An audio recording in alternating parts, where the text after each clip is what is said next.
I talk a lot on my channel about the benefits of early retirement, the positives. If you haven't seen me before, I retired in June 2024 with a little under $500,000 in my 3-bucket portfolio at age 58 and a half.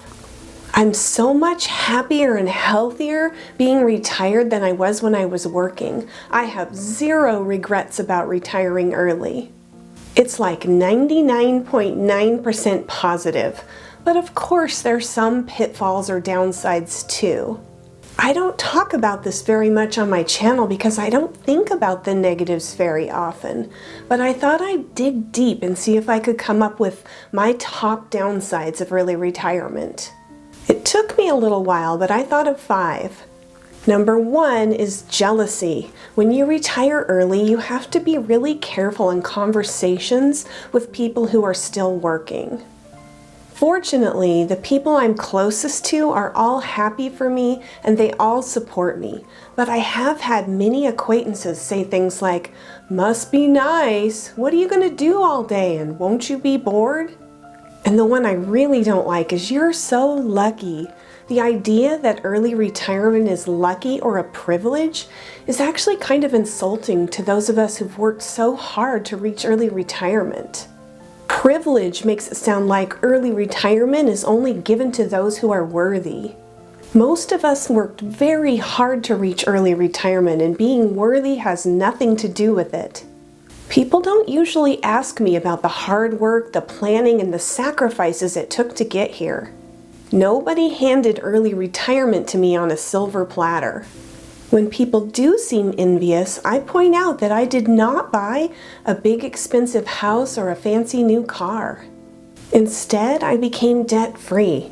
If they drive an expensive car or have a fancy house, that usually puts an end to the conversation. I worked hard for years. I worked from age 15 to 58 and a half. Some people say they'll never be able to retire, and that could be true for some people.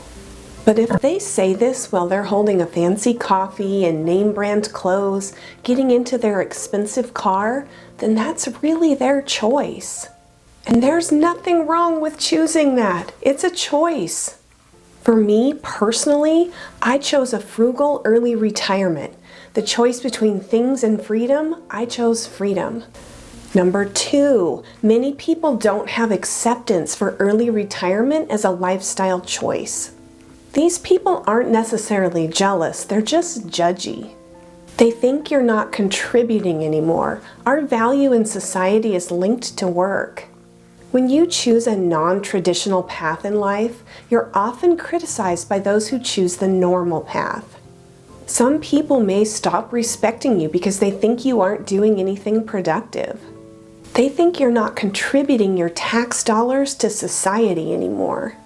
Taxes are used to fund schools, roads, libraries, Medicare, and Social Security. But retired people still pay taxes, and if they didn't plan well, they pay a lot of taxes. They're still active consumers, and many volunteer too. In my opinion, we're definitely contributing to society. There can be judgment or exclusion from some people over your choice to retire early. In social situations, most people talk about work. When you meet new people, they always ask, "What do you do?" Now I say, "I do whatever I want."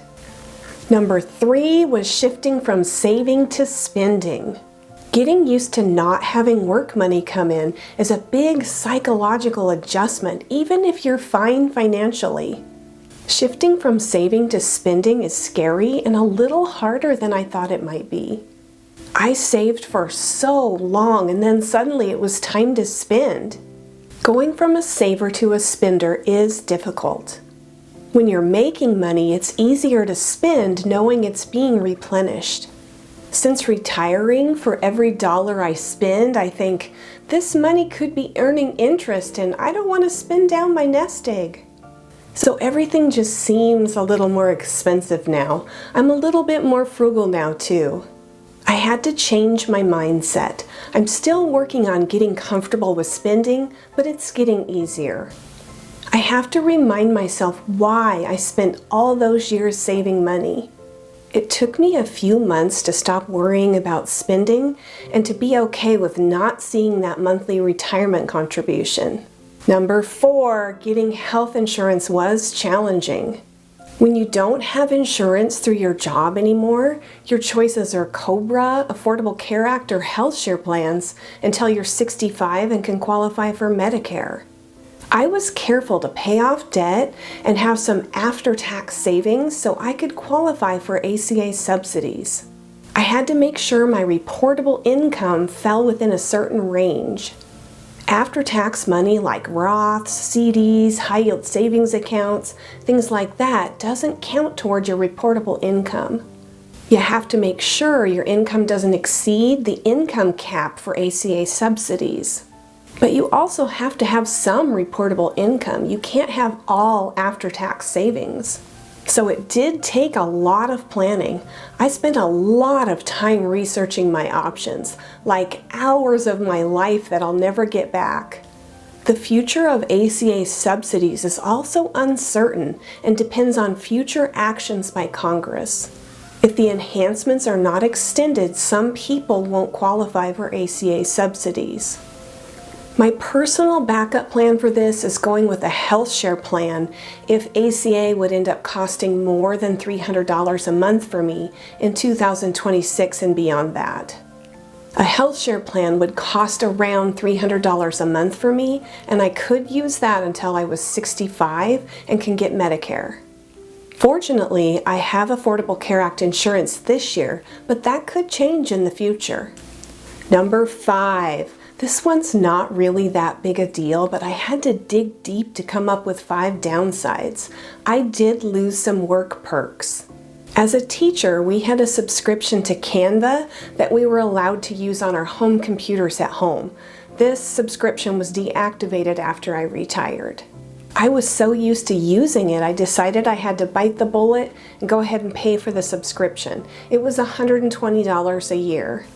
I had also forgotten that work gave us a home Microsoft Office license.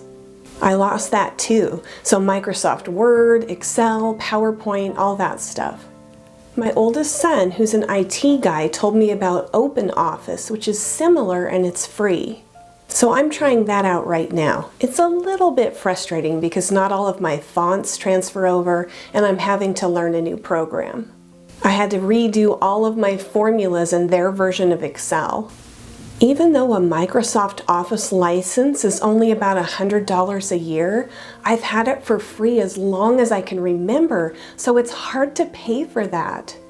And that goes back to point number 3, I don't want to spend down my nest egg. I also had a work laptop that I was able to use at home. I only had a desktop. So I decided I needed to buy a new laptop. This is honestly just first world problems. The downsides are so minimal, it was honestly hard to come up with enough to talk about. But I felt that it was important to share this too because I usually only share the positives. I'm a happier, healthier version of myself.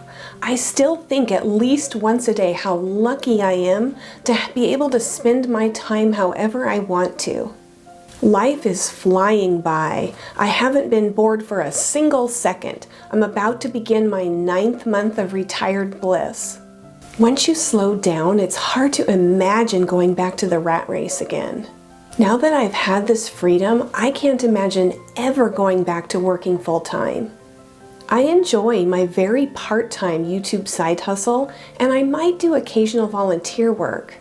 But I'll never again do anything that requires me to be somewhere on someone else's schedule. Are you retired? If so, what downsides have you experienced? Feel free to leave a comment if you want to share.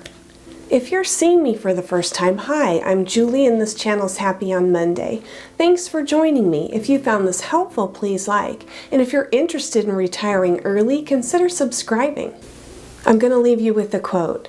Accept no one's definition of your life. Define yourself. Hope to see you again soon.